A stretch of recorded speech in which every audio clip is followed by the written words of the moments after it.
వైకా jewellers వెలలేని Vaibhogam తరుగులేని నమ్మకం. ఇప్పుడు మన కాకినాడలో డిసెంబర్ 5న ఘనంగా ప్రారంభం కాబోతోంది. నమస్తే రమగారు.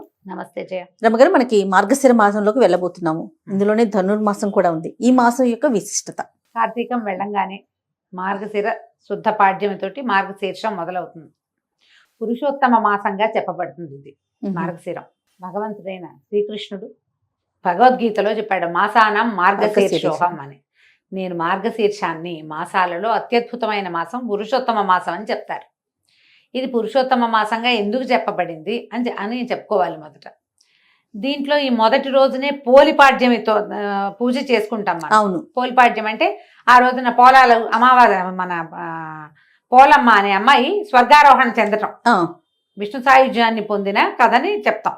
తర్వాత ఒక వారం రోజులు, 6 రోజులు, 10 రోజులు కూడా గడిచాక 15-16 తారీఖుల్లో మనకి ధను సంక్రమణం చెందుతుంది. సాధారణంగా మనకి లెక్కలు, మన నెలలు ఎలా మారుతాయి? చంద్రకళలతోటి నెలలు మారుతాయి మనకి. చాంద్రమానం ప్రకారం సౌరమానం కూడా మనం చేస్తాం ఒకటి, కానీ ఆ సౌరమానం లెక్క ప్రతిరోజు ప్రతి నెల మనకు ఉండదు. చంద్రుడితోటే మన నడక ప్రతి నెల చంద్రుడితోటే మారుతుంది. చంద్రుడు ఏ నక్షత్రంతో కూడి ఉంటాడో ఆ నక్షత్రపు పేరునే ఈ నెలలకి ఇవ్వడం మనకు అలవాటు. చిత్తా నక్షత్రంతో కలిసినప్పుడు చైత్రం తర్వాత విశాఖ నక్షత్రంతో కలిసినప్పుడు వైశాఖము, జ్యేష్ఠతో కలిసినప్పుడు జ్యేష్ఠ మాసము. ఇట్లా లైన్. ఓకే. ఈ పూర్వాషాఢ ఉత్తరాషాఢ ఉన్నాయి కదా, పూర్వాషాఢతో కలిసినప్పుడు ఆషాఢ మాసము, తర్వాత శ్రవణంతో కలిసినప్పుడు శ్రావణము. ఇట్లా అయితే ఇలా వెళ్ళినప్పుడు ఈ లెక్కల్లో మనం మాసాలని అనుసరిస్తూ శ్రావణము, భాద్రపదము, ఆశ్వీజ, కార్తీక మాసాలు జరుపుకున్నాం. కార్తీకంలో ఆ విశేషమైన విష్ణు సేవ, శివ కైంకర్యాలు జరుపుకున్నాం. శివ ప్రీత్యర్థమే ఎన్నో దీపాలు పెట్టాం. అవును. ఇక్కడి నుంచి తీవ్రమైన చలి మొదలయ్యే కాలంలోకి వస్తున్నాం మనం. ఇది నా మార్గశిరంతో మొదలవుతుంది.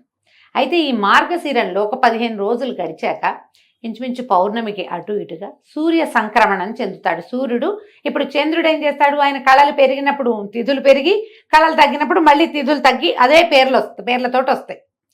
ఎట్లా? పాడ్యమి, విద్యా, తదియా, చవితి, పంచమి, షష్ఠి, సప్తమి, అష్టమి, నవమి, దశమి, ఏకాదశి, ద్వాదశి, త్రయోదశి, చతుర్దశి, పౌర్ణమి. మళ్ళీ అక్కడి నుంచి పాడ్యమి, కృష్ణపాడ్యమి అనమాట. శుక్లమాస పక్షము, కృష్ణపక్షం. అయితే ఈ నడకలోనే సూర్యచంద్రులు, భూమి ముగ్గురు నడుస్తారు కదా. ఈ నడకలో సూర్యుడి నడక ఇంకొకటి ఉన్నది. సూర్యుడు ఎట్లా నడుస్తాడు? ఈయన చంద్రుడేమో తిథులు మారుతూ ఉంటాడు, ఈయనేమో ఇవి మారుతాడు. మనకి 12 రాసులు, 12 రాసులలోకి ఒక్కొక్క రాశి నుంచి ఒక్కొక్క దాంట్లోకి మారుతూ ఉంటాడు. ఈ సూర్యుడు మారే క్రమాన్ని సంక్రమణం అంటారు. సంక్రాంతి, రవి సంక్రాంతి అని చెప్తారు. ఇది నెల మధ్యలో వస్తుంది. పౌర్ణమికి అటు ఇటుగా డేట్ల ప్రకారం అయితే ఖచ్చితంగా 15-16 తారీఖుల్లో ఉంటుంది. 14, 15, 16 అంతే. ఈ 3 డేట్లలోనే పైకి కిందకి అవుతుంది, కానీ ఇంచుమించుగా 15 తేదీలాగానే మనకు కనిపిస్తుంది. ఈ సంక్రమణం చెందేటప్పుడు కూడా మనకి ఈ సంక్రమణాలను బట్టే మనకి ధాన్యాలు విత్తనాలు పెట్టుకోవటము, ఆకుమడ్లు పేర్చుకోవటము, తర్వాత వాటిని కొట్టటము, ఇవన్నీ కూడా రవి సంక్రాంతులతోటి ఆ నియామకంలో నడుస్తూ ఉంటాయి. ఓకే. ఈ సంక్రమణం, ప్రతి సంక్రమణము చాలా విశేషమైంది. తులా సంక్రమణంలో ఉన్నప్పుడు కార్తీకం నడుస్తుంది, ఇది నడుస్తూ ఉంటుంది. ఇంకో సంక్రమణం కూడా అయ్యాక ఇప్పుడు ధను సంక్రమణం అంటారు దీన్ని. ధనురాశిలోకి మారతాడు సూర్యుడు. దాని తర్వాత ఏమిటి? దాని తర్వాత వచ్చే సంక్రమణము మకర సంక్రమణం. మనం సంక్రాంతి పండగ చేసుకుంటాం. ప్రతి సంక్రాంతి, ప్రతి రవి సంక్రాంతి కూడా పర్వదినమే.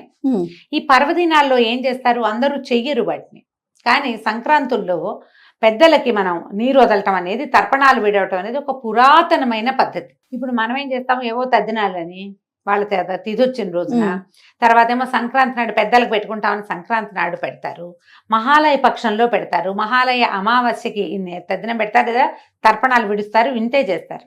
సంక్రమణాల్లో తర్పణం విడవటం అనేది ఒక విశేషమైన క్రియగా, పురాతనమైన పద్ధతిగా చెప్తారు. ఈ మొత్తం 12 సంక్రాంతుల్లో అత్యంత విశిష్టమైనది మకర సంక్రాంతి. ఎందుకంటే మనకు అప్పటికి సూర్యుడు నడక మార్చుకునే లక్షణం కూడా వస్తుంది అప్పటికి. ఓకే. దానికి ఒక సంక్రమణానికి ముందు జరిగేదే ఈ ధను సంక్రమణం, మార్గశిరంలో వస్తుంది ఇది. అంటే ఇప్పుడు చూడు, మకర సంక్రాంతి జరిగిన రోజున ఏం చెప్తాం మనం? ఉత్తరాయణ పుణ్యకాలం వస్తుంది. అవును. దేవతలు లేస్తారు, మెలకు వస్తుంది వాళ్ళకి. దేవతల మెలకువకి ఒక నెల రోజుల ముందంటే మన మెలకువకి ముందు ఏముంటుంది, తెల్లవారుజాము ఉంటుంది. అంతేగా, అంతేగా, మనకి ఉషోదయానికి ముందు ఉండేది తెల్లవారుజామే. అంతే. ఇప్పుడు కూడా ఈ మకర సంక్రమణం దేవతల తెల్లవారైతే తెల్లవారు యొక్క జామ్ ఏది, దాని ముందు భాగం ఈ ధను సంక్రమణం. అందుకని ధను సంక్రమణాన్ని కూడా చాలా విశేషంగా జరుపుకునే పద్ధతి తెలుగునాట బాగా కనపడుతుంది. సౌత్ ఇండియాలో అంతా కూడా చేస్తారు, కనపడుతుంది బాగా. మనం ఈ ధను సంక్రమణం చెందగానే ఏం చేస్తాము, అందరూ చేసేది వాకిళ్లలో పీట ముగ్గులు వేయటం మొదలు పెడతారు, గీతల ముగ్గులు వేస్తారు. అవును. ఈ గీతల ముగ్గులు ఇప్పుడు ధను సంక్రమణానికి మొదలుపెట్టి నెలగంటు పెట్టడం, నెలపట్టు పట్టడం అని చెప్తారు. ఈ నెలపట్టు నెలగంటులో ఇంచుమించు శూన్యం, ఏమి ముహూర్తాలు ఉండవు, పూజా విధానమే ఉంటుంది. అందరూ చేసే ప్రాకృతికమైన పూజ ఏంటంటే వాకిళ్ళు ఉడిచి ముగ్గేసుకోవడం, తెల్లవారుసామని ముగ్గేసేయటం. అందరి వాకిళ్లలోనూ పేడకళ్ళాపులు ముగ్గులు, ఇది నియమంగా కనబడుతుంది. తెలుగునాట గొబ్బిళ్ళు కనిపిస్తాయి. ఆవు పేడతోటి గొబ్బిళ్ళు చేసి తల్లి గొబ్బెమ్మ, పిల్ల గొబ్బెమ్మ, చుట్టూ తైవి, కృష్ణుడు, గోపికలు, గొబ్బెమ్మ గోపెమ్మ, చూడు ఎంత దగ్గరగా ఉందో. తల్లి పిల్ల చేసి దాని మీద చక్కగా ముగ్గేసి పసుపు బొట్టు పెట్టి బంతి పువ్వులు కానీ గుమ్మడి పువ్వులు కానీ గుచ్చి పొద్దున్నే అలంకారం చేస్తాం వాకిలికి. విష్ణు సంచారం కోసం చేయబడేది ఇది. అయితే ఈ 30 రోజులు మనకి 30 days పడుతుంది. ఈ సంక్రమణం నుంచి మకర సంక్రమణం దాకా 29 లేదా 30 రోజులు పడతాయి. ఈ 30 రోజులు కూడా అద్భుతమైన విష్ణువారాధన జరిగే కాలం ఇది. ఈ 30 రోజుల్లో మనకి శ్రీరంగంలోను ప్రతి విష్ణువాలయంలోనూ తిరుప్పావై సేవను జరుపుతారు. ధనుస్సుని, ఈ ధను సంక్రమణం ధనుస్సు లేదా మార్గళి అంటారు. ఈ మార్గళి సేవాకాలం జరుపుతారు. మామూలుగా మనకి తెల్లవారుజామున సేవాకాలం జరిపే ఇంకా ఏ కాలము లేదు. కార్తీకంలో మనం ఏం చేసాం, మనమే స్నానం చేసి దీపం పెట్టుకుని పూజ మెల్లిగా చేసుకోవచ్చు, తెల్లవారుజామునే చేయాలన్న నియమం లేదు. కానీ ఇప్పుడు మాత్రం విష్ణు పూజ తెల్లవారుజామునే చేస్తారు. ఈ విష్ణు చిత్తుల యొక్క కుమార్తె అయిన గోదాదేవి పాడిన 30 పాసురాలని రోజుకొక పాసురాన్ని పాడుతూ రంగనాథ స్వామికి మేల్కొల్పులు చెప్తూ, విష్ణుమూర్తికి మేల్కొల్పులు చెప్తూ ఆయన్ని లేవదీసి సకలోపచారాలు చేసి పూజిస్తారు. ఇది సార్వజనీనంగా అందరూ చేసుకునేది కాదు. సార్వజనీనమైనది ఏంటంటే వాకిలు శుభ్రంగా ఉంచి ముగ్గులేయటమే. ఎందుకంటే మకర సంక్రమణానికి మరుసటి రోజున వచ్చే కనుమ నాడు బలిచక్రవర్తి భూమి మీదకి వస్తాడు. ఆయన స్వాగత సత్కారాల కోసం మొదటి మెట్టుగా నెల రోజుల ముందే మనం ఈ ముగ్గులు మొదలు పెడతాం. బలి రావడానికి బలిని భూమికి పట్టించినటువంటి మహానుభావుడైన సర్వవ్యాపకుడైన విష్ణువుని పూజిస్తాము ఈ నెల రోజులు. అవకాశం ఉన్న వాళ్ళు పూజించుకోవచ్చు. ఈజీ మెథడ్ ఏంటంటే దేవాలయానికి వెళ్ళడం, చక్కగా దద్దోజనమో చక్కెర పొంగలో ప్రసాదంగా తెచ్చుకోవటం. ఈ నెల రోజుల సేవాకాలము అన్ని విష్ణువాలయాల్లోనూ విశేషంగా జరుగుతుంది.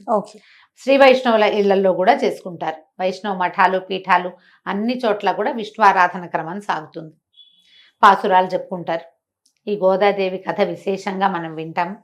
ఈ నెల రోజుల్లో తిరుమలలో కూడా స్వామివారికి సుప్రభాత సేవలో సుప్రభాతం బదులు తిరుప్పావైనే వినిపిస్తారు. తిరుప్పావైతోటే స్వామిని నిద్రలేపుతారు. అది విశేషంగా కనపడుతుంది. మనం ఇవన్నీ ఏం చేయలేం. తిరుప్పావై ద్రవిడ భాషలో ఉంటుంది, మనకి రాదు, అర్థం కాదు. పొద్దున లేచి వాకిట్లో ముగ్గేసుకోగలం కదా, అంతేగా. ఆ వాకిట్లో ముగ్గేయడానికి మీరు స్నానం చేయక్కర్లా, స్నానం చెప్పలా.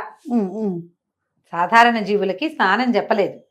వాకిలుడిచి చక్కగా ముగ్గేసి కళ్ళాపు జల్లి ముగ్గేసి తర్వాత మీరు స్నానం సంధ్య తెమిల్చుకోవచ్చు, ఏం తప్పలేదు. ముగ్గేయటానికి కూడా స్నానం చేయాలని నాకు తెలియదు జయ. అదేలేండి, నాకు తెలియదు. ముగ్గేయటానికి కూడా, వాకిళ్ళు తుడటానికి కూడా, గొబ్బిళ్ళు పెట్టడానికి మేమైతే గొబ్బిళ్ళు పెట్టడానికి ముందు స్నానం చేసేవాళ్ళం కాదు. ఊళ్ళల్లో ఎవరైనా స్నానం చేసి గొబ్బిళ్ళు పెడతారని నేనైతే వినలేదు, నాకు తెలియదు. మీరు ఎవరైనా అలాంటి విధానం ఉంటే అమ్మా ఖచ్చితంగా పాటించండి. జోహార్లు మీ ఓపిక, మీ పద్ధతులకి. నాకు తెలీదు, మేము అలా చేయలేదు. ఎన్నేళ్ళో పెట్టాను జయ గొబ్బిళ్ళు నేను. మాకు అవకాశం ఉంది, పల్లెటూరు కదా, గొడ్లు ఉన్నాయి, ఆవులు ఉన్నాయి మాకు. చక్క పాలేళ్ళు ఆవు పెడ తీసి పెట్టేవాళ్ళు, పొద్దున్నే లేచేసేవాళ్ళు. ఎందుకు ఈ కాలం ఇంత ప్రత్యేకం అంటే ఇవి మనకైతే పంటల కాలం. ఈ గొబ్బిళ్ళు పెడితే ఈ గంగిరెద్దుల వాళ్ళు రావటము, హరిదాసులు రావటము, పొద్దున్నే ఆ మంచుని చీల్చుకుంటూ వచ్చేవాళ్ళు. విపరీతమైన పొగ మంచు, తెల్లవారు డిసెంబర్ అనేసరికల్లా ఇంకేముంది, పొగ మంచే కదా. అవును. ఆ మంచులో ఆ చల్లదనానికి ఈ పని చేయటం మంచిది ఆరోగ్యానికి. బహుశా ఉమ్. స్త్రీ ఆరోగ్యానికి మంచిదని ఇవి పెట్టారేమో అనుకుంటా నేనైతే. దాన ప్రక్రియ విశేషంగా చేస్తారు.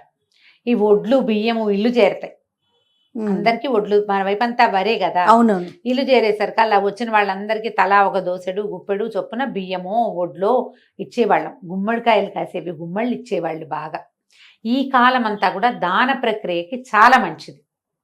మీరు ఆహార ధాన్యాలు ఏవైనా సరే, ఇప్పుడున్న కాలాన్ని బట్టి సిరిధాన్యాలు కూడా ఆహార ధాన్యం కిందే లెక్క కదా మనకి. ఉమ్. అవైనా సరే దానం చేయండి.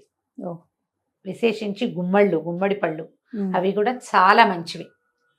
తర్వాత ముందుకి పళ్ళు దానం చేయటం, ఖర్జూర పళ్ళు, రేగు పళ్ళు అలాంటివి దానం చేయటం చాలా మంచిది. ఇవన్నీ ఆరోగ్యానికి మంచిది, ఇహపరాలకి ఉపయోగపడేవేనమ్మా మన అంతేగా. పండుగలన్నీ. అయితే ఈ పర్వదినాలుగా చెప్పబడేటువంటి ఈ ధను సంక్రమణ దినాలన్నీ కూడా కుదిరితే ఏదైనా ఒక విష్ణువాలయాన్ని దర్శనం చేయండి. ఏ శ్రీరంగమో రంగనాథ స్వామిని చూడగలిగే అవకాశం లభిస్తే చక్కగా. మహతరం జన్మధన్యం అయిపోయినట్టే. అవకాశం కుదిరితే అన్ని చోట్ల జనం బాగా పుష్కలంగా ఉంటారు. ధనుర్మాసంలోనే మనకి గీతా జయంతి అవన్నీ వస్తాయి. అవును. గీతా జయంతి కొంచెం ముందే ఏకాదశికే వచ్చేస్తుంది, మార్గశిర మాసంలో వస్తుంది. అయితే ఇప్పుడు ధను సంక్రమణం మనకి మార్గశిరంలో వస్తుంది. మార్గశిరంలో ఇంకా విశేషంగా చేయవలసినవి ఏంటంటే ఈ పాడ్యం చేసాం, పోలి పాడ్యమి, సుబ్బారాయ షష్ఠి ఒకటి చేసుకుంటాం. అవును. ఎవరైతే నాగుల చవితి నాడు పాలు పోయలేదో వాళ్ళు వాళ్ళు సుబ్బారాయ షష్ఠికి పాలు పోసుకోవచ్చు. సంతానం లేని వాళ్ళు, సంతాన కోసం ప్రయత్నం చేస్తున్న వాళ్ళు కూడా ఈ సుబ్బరాయ షష్ఠి నాడు సుబ్రహ్మణ్యుడిని తలుచుకుని షష్ఠి పూజా విధానాన్ని ఏదైనా మొదలు పెట్టుకోవచ్చు. షష్ఠి నాడు ఎక్కడైనా మల్లి దేవసేన సమేత సుబ్రహ్మణ్యేశ్వర స్వామి ఉంటే వారిని దర్శనం చేసుకోండి. ఉమ్. సుబ్రహ్మణ్య అష్టకం చదువుకోండి. సుబ్రహ్మణ్య భుజంగ ప్రయాతం అని ఒక స్తోత్రం దొరుకుతుంది. అలాంటివి ఏమైనా చేసుకోవచ్చు. ఓకే. షష్ఠి తర్వాత ఇంకా ముందుకెళ్తే గీతా జయంతి వస్తుంది, ఉమ్. తర్వాత ధనుర్మాసం వస్తుంది. ఇలా మనం మార్గశిర మాసాన్ని ముందుకు తీసుకెళ్తాము. మీ అవకాశాన్ని బట్టి ఎంత చేయగలిగితే అంత చేసుకోవటమే. తప్పకుండా రమ్మగారు. నమస్తే. నమస్తే జయ.